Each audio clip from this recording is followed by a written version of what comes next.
welcome back. It is finally Friday, which means it is time for a good mystery and a good meal with Unsolved recipes. I'm so glad you guys are here, and I hope everyone is staying positive and testing negative. I know you guys loved that line last time, but again, welcome back. It is Halloween weekend. I don't know about you guys, but I've been looking forward to this for quite some time. I love spooky season. I dress up pretty much every year. I go trick-or-treating with my son. I get into it. Again, I'm still a kid. I love it. I hope you guys are doing the same as me this weekend. Tonight is Baker's Night. Tomorrow's Halloween. We've got some plans set up for tomorrow, but again, everything's a little limited with COVID. But I hope you guys are going to go and have some fun this weekend. I don't know if you guys can tell what I am for Halloween this year, but I decided to go with Little Red Riding Hood. I thought it was only fitting, and I don't have my big bad wolf with me tonight. He is usually behind the camera, but he is home tonight, and I can't wait to see you this weekend, honey. We're gonna kill it. I'm so excited. But let's go ahead and get into today's recipe. I am making mini caramel cheesecake bites. They are absolutely out of this world. I try not to eat the entire tray before, the event that we go to. Sometimes I make two, but shh, don't tell anyone. But it's a super easy recipe. You would think cheesecake takes a lot of time and a lot of experience, but it really doesn't. It's really easy to make. This is even a make-ahead recipe that you can just pop in the fridge and save it for the next day so you can be stress-free, and it's all prepared and ready. And then for today's story, you guys knew I had to go big. It's Halloween. So today I am going to be getting into the story of the missing West Des Moines paperboy, Johnny Gosch. And, if you're from Iowa, if you're an 80s or 90s baby like me, again, that name just, rings a bell for you. So let's go ahead and get started on today's story. We are diving right in. This crime occurred back in 1982 on September 5th, and this happened right in my backyard. This is out in West Des Moines, Iowa, which is probably about 10 miles from where my residence is right now. This was back in a time, again, 1982, I was born in 89, so this all occurred before I was even born. But this was during a time when people didn't lock their doors. The kids still rode their bikes at night. Children were unaccompanied to school. There was a lot more freedom. There was this mentality that it's, middle America, it's the Midwest, it's safe here. And unfortunately, that was just not the case for Johnny Gosch. He was a 12-year-old boy at the time, and Johnny worked as a paper boy for the Des Moines Register, which is actually, I believe, like one of the largest paper companies here in Iowa. And Johnny got that job because he wanted to save up money to buy a yellow dirt bike. And I believe Johnny saved up enough money and he got himself a dirt bike. But of course, as any 12-year-old boy, you want to have some more money in your pocket to spend on things that you want. And Johnny was accompanied by his father every single weekend. His father's name was John Gosch, and John accompanied Johnny every single weekend. Sundays were big days. The Sunday newspaper, that's where the money was at. And so every weekend, Johnny got up really early, 5 a.m. Him and his dad went and put the newspapers together and put them in Johnny's red wagon and inside of his signature yellow bag that he carried with him everywhere, and delivered the newspapers. But unfortunately for Johnny, for some reason this weekend, his father John did not come with him that fateful Sunday morning. So just to give you guys a little bit of a timeline of kind of what happened, and I guess, again, it is noted that, it was kind of strange that John didn't go this time to help Johnny on his route. But I think John felt kind of confident in Johnny. He knew he was meeting up with 3 other paper boys that morning. They were going to wrap up the papers together and then go on their way. And then also keep note that Johnny had his dog with him. So I think John felt comfortable enough to let Johnny do this. They had done it so many times before. So somewhere around 5 a.m., Johnny got up. he left, he took his wagon, and he took his signature yellow bag that he always had with him to deliver the newspapers. And the boys met up on the corner, and they had the delivery of the newspapers. They rolled them all up, and they all went about their way. They all had their own individual routes up and down the streets, and they knew they would meet up after the route was over. They always usually kind of passed each other as well. And there was a gentleman that was awake during this time, and he was a witness to what had occurred. So there was reports of a blue Ford, some sort of blue Ford car that had stopped the boys while they were getting ready to go on their route and asked for directions. And again, keep in mind, this is before 6 a.m., super early, kind of out of place. And Johnny had even mentioned to the other boys that he had a weird feeling that this guy was kind of a creep. And Johnny started walking with his dog and went down the street. And there was a witness, again, that saw all of this occurred and was able to give a really good description of the guy in the car. And everybody kind of went their separate ways. The car just took off down the street, and, people went about their business. It was reported that after this had all occurred, that there was a man that had come kind of out of the blue. It had come out of nowhere, and this man was following Johnny down the street. And then a short time later, that same blue Ford had come and stopped next to Johnny again, and they had a short conversation. From what the witnesses say, again, there was two other boys that kind of crossed Johnny's path as he was walking down his route. So there was two boys that were together on the opposite side of the street. They apparently saw, again, a man kind of come out of nowhere, walk down the street, and then disappear again. And then also during this time, a little further down the street, after Johnny had dropped off a couple papers, the blue Ford had come back and had stopped and I guess had talked to Johnny for a moment and then took off again. Now keep in mind that this had all happened within the span of an hour. Johnny woke up at 5 to get ready to do the papers, and then next thing you know, it was 6 a.m. when Johnny was reported missing by his mother, Noreen. And the only reason it had happened this early, from my understanding, is that someone had actually called into the Des Moines Register and had reported that their paper wasn't delivered. So that's when the Register had called Johnny's parents, John and Noreen, and had let them know that Johnny wasn't delivering his papers and that they felt like something was possibly wrong. That's when Noreen took it upon herself. Immediately, she knew, she had that gut feeling as a mother. Something was terribly, terribly wrong. She called the West Des Moines police, and according to reports, it took the police almost 45 minutes to an hour to arrive at this time. And, the first thing that they had said to Noreen and to John was, has Johnny ever run away before? So they automatically assumed that this was just, a troubled kid. He was a runaway. But what kind of kid runs away, while doing a paper route? Johnny was a good kid. He had never run away before. There was never any type of issues, no problems, anything like this. So, they had already gotten off to a pretty bad start with Johnny's parents. I couldn't even imagine that being the first question out of their mouths. And then, think back to 1982.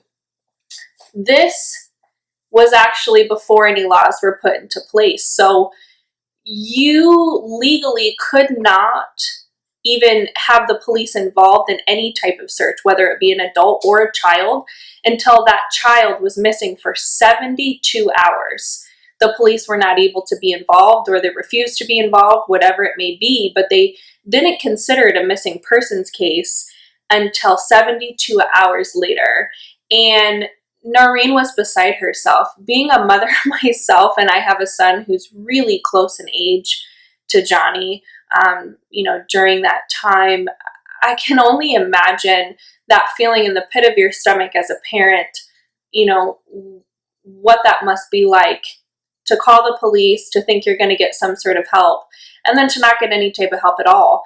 There was 5 witnesses that they were able to find that had some sort of information or had pieces of information of the story. But there was no actual crime. There was no, nobody saw Johnny get into a car or him being taken into a car. There was no signs of a struggle. There was no evidence left behind. The only thing that was left behind at the scene was Johnny's red wagon, and his dog was sitting on the corner when the police showed up. So without any help from the police, without much, heavy involvement from them, at the beginning, the only thing that they did was take an initial report. They got a description of what, the man looked like that the neighbor saw, as well as the car. They took witness statements. They did do that. But it sat for 72 hours by the police anyways. So during this time, Noreen was not just gonna sit and let nothing happen. And I would do the same. I'm totally with her. I'm gonna be the crazy mom out on the streets looking for my child. And Noreen and John took it upon themselves to search. And then also, there were almost, I think, 1,000 people who showed up at their doorsteps to help them search. 4 days after Johnny went missing, there was a massive search effort in the neighborhood. Slowly, searches after that had stopped. Things had kind of come to a halt. There wasn't much to be done after that. Of course, except for Noreen. She did definitely feel like there was something that she could do. She called the police every single day. She wanted to know what was being done. She wanted to know when this was going to be taken to the next level. She wanted to know when the FBI was going to be involved. She wanted to know how that was going to happen, how she could be involved. She wanted a plan. She wanted action, and Noreen was labeled as this crazy woman. And, label me as a crazy woman because, my heart goes out to her. I would be exactly the same way. I would leave no stone unturned. I would leave no lead left. I would be going door to door. I would be doing everything I possibly physically and mentally and emotionally could handle to try and find out where my child was. With no new leads in the case, a couple years had gone by and nothing had come about. Nothing had really been done, but Noreen took it upon herself to just not sit there and do nothing about the situation at hand. She took it into her own hands. She decided to work really closely with the state of Iowa, and they developed what is now known as the Johnny Gosch bill, and that was in 1984, and it was signed by Congress. There was a couple other states, I believe, that took this law into effect as well. But the law, what it does is it requires immediate action from law enforcement. There's no 72-hour wait period. If a minor is involved, if there's a missing child report, or a child is believed to be in some sort of danger, law enforcement needs to be involved. The first 72 hours is the most critical time. It's so important for, the police to be involved during this time. And John and Noreen also were some of the founding members. They helped develop the Center for Missing and Exploited Children. On another note, there was a major event that had occurred. So this was 2 years after Johnny had gone missing. There was a boy by the name of Eugene Martin, and he was 13 years old. And get this, he worked for the Des Moines Register. He was a paper boy. He had a route, and Eugene was kidnapped. He was abducted, broad daylight, very, very strikingly similar to Johnny's case. And, Noreen and the family of Johnny kind of immediately said, look, this has got to be related somehow. There's got to be a connection in here somewhere. But, the Western Wayne police were not as ready to jump the gun, essentially. They weren't as eager to put that information out there that there was some type of connection. Again, Johnny's case was still an ongoing and open investigation. Not sure how much they could have commented on it, but I'm sure that they probably assumed that there had to have been at least some sort of connection, involving the two boys. And then Also, another major milestone that had occurred during 1984 was there is a local company called AE Dairy, Anderson Erickson Dairy, and if you are from Iowa or anywhere in the Des Moines area, you know all about AE. Great company. I've been in Iowa, local farmers, all that for as long as I can possibly remember. But AE actually was the first of their kind. So what they did is there was some information that was brought, I believe, to AE Dairy that these boys were missing. So AE Dairy decided to take Johnny's picture and Eugene's picture, as well as all of their information, and actually place this on the milk carton. So these became the original milk carton boys. This was the original idea for putting missing children on milk cartons. You sat down in the morning for cereal at the table with your brothers and sisters, and you picked up that milk carton and you saw a missing child, whether that was in Iowa or in another state. That had gone on nationally. There was a program that was initiated again. There was, I believe, somewhere around 30,000 tips within the first year. So 5 years had gone by since Johnny had been abducted, and there were multiple tips. There was dozens of things that had come into the police department and to Noreen as well. There was letters, there was phone calls, there was sightings. Again, a ton of tips that had come in, but nothing had ever come of it. There was also a dollar bill that was found, I believe, at like a gas station. A woman had received a dollar bill back from her change, and on the dollar bill there was written, "I am still alive, Johnny Gosch." So the woman took it upon herself to contact Noreen. Noreen asked for that dollar bill to be sent to her, and she went on national television, showed the dollar bill to the public. Again, a lot of different things were happening.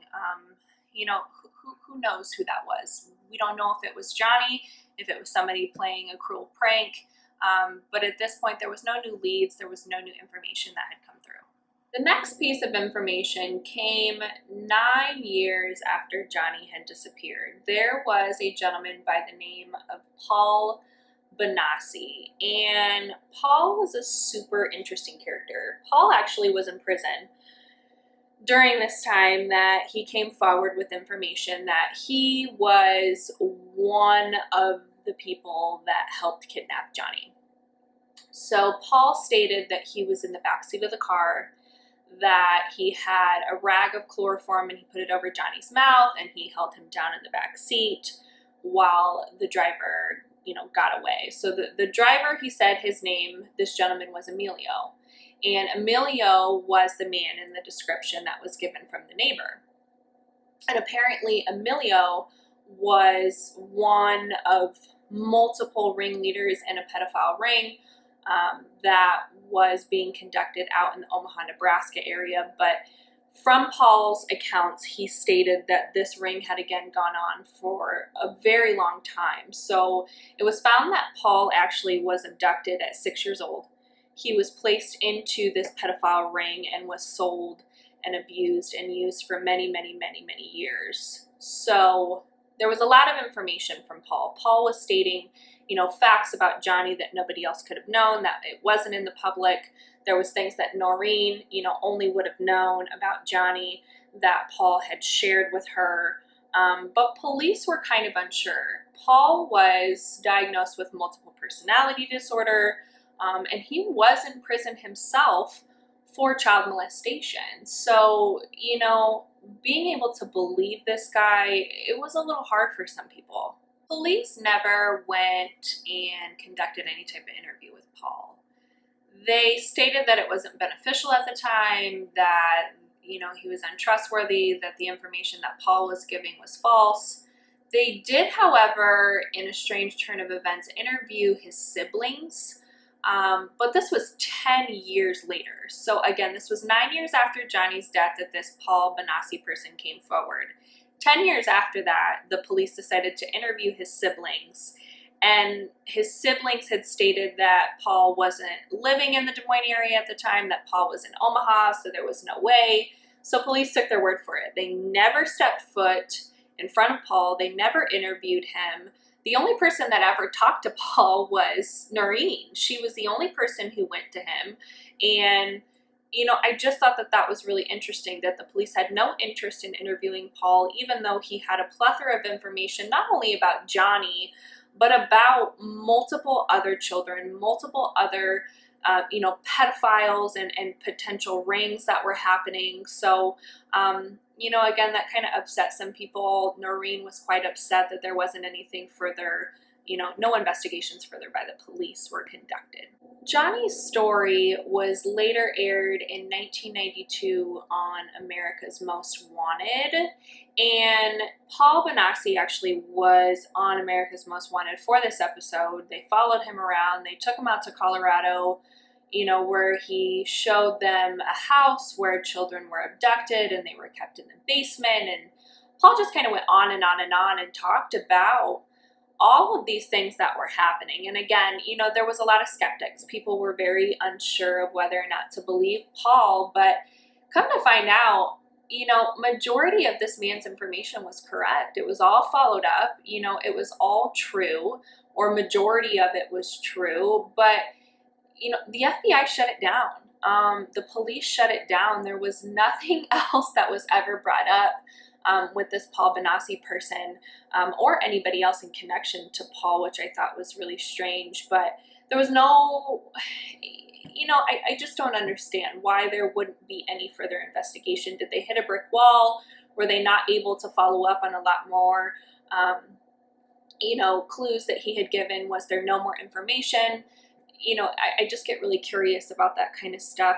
Why wouldn't the FBI want to follow up on something that large?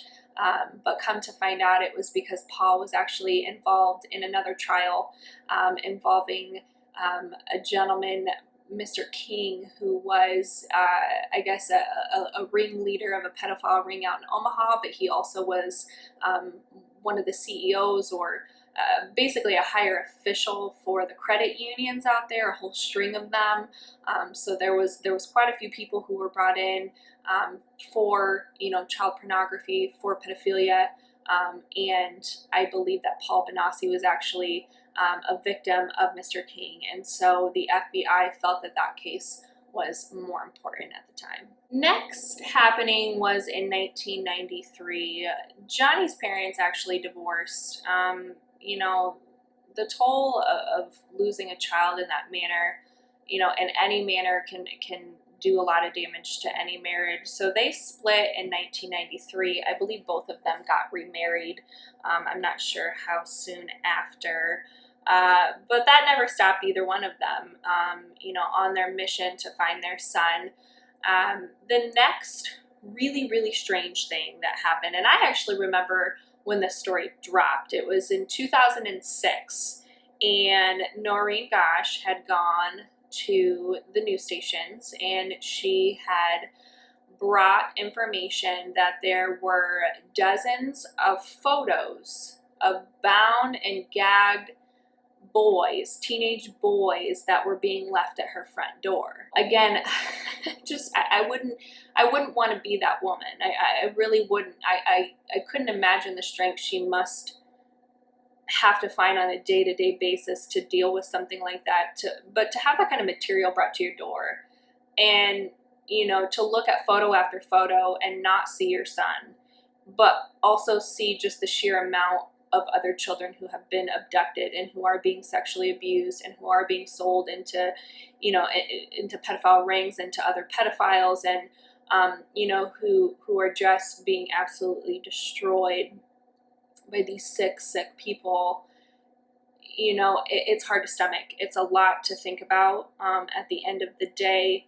But Noreen received a specific set of photos of the same boy, of the same young boy. And again, it was never founded who these photos came from or where they came from or why.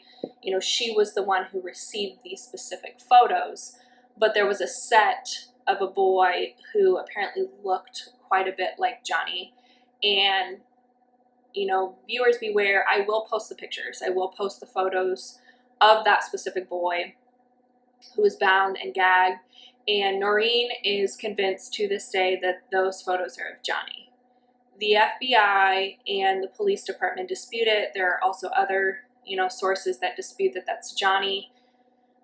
A mother knows her son, and a mother knows her child, but, at the end of the day, I look at those pictures and I look at pictures of Johnny, and there may be very small similarities, but I just don't see it. I don't see that that is Johnny.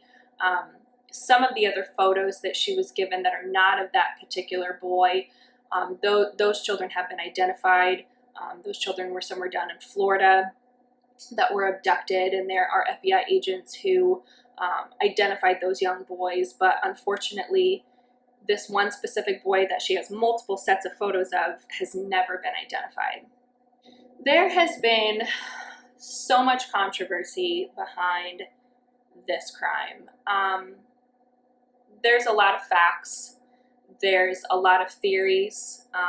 Again, I always encourage you guys to go and do your own research, check this stuff out. There is a documentary called Where is Johnny on Amazon. I think you have to have a premium membership or something along those lines to view that documentary. I've seen it. It's absolutely fantastic. It was done really well, and I believe that is the only documentary that Noreen or John or anyone close to the family has ever done before. So it's got a lot of the facts. It's got a lot of the information.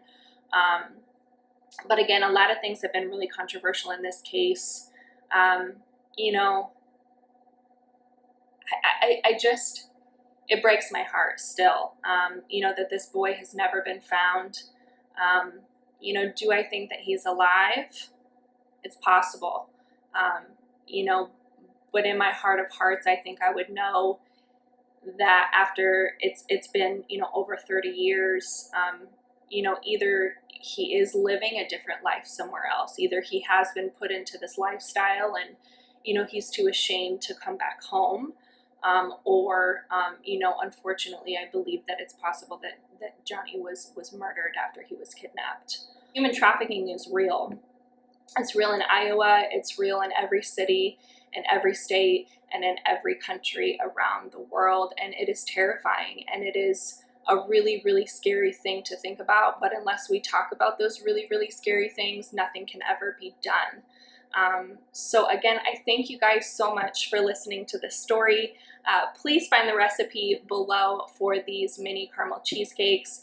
Leave your opinions, leave your comments, leave your concerns below. I'm always interested to read.